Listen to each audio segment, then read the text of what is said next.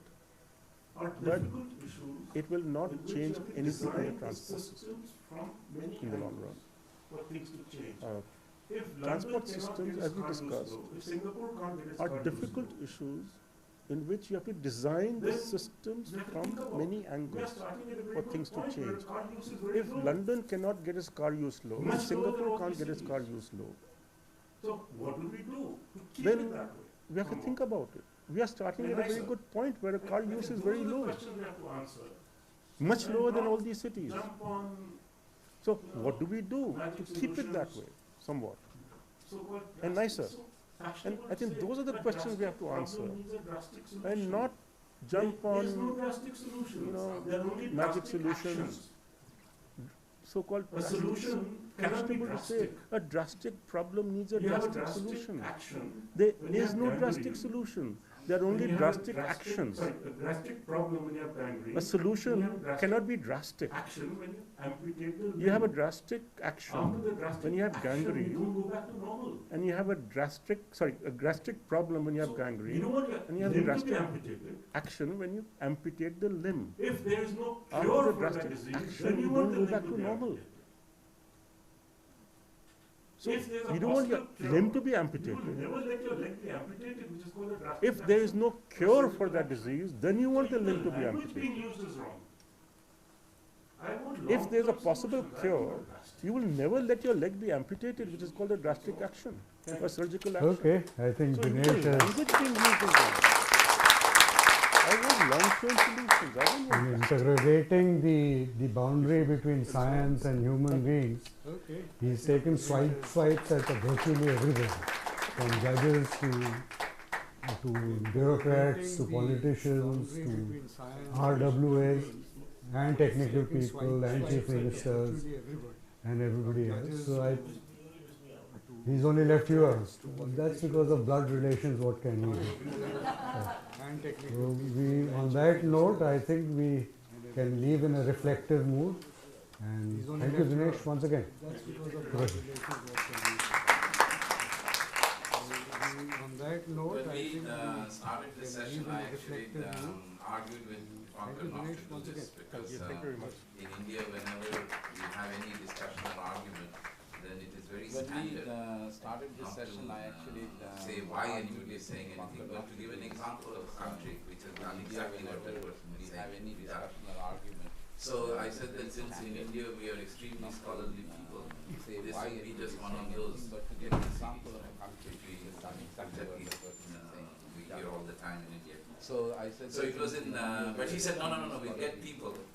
This will be who would actually say what we may not learn from other countries and what we may learn from other countries, and even if we do either.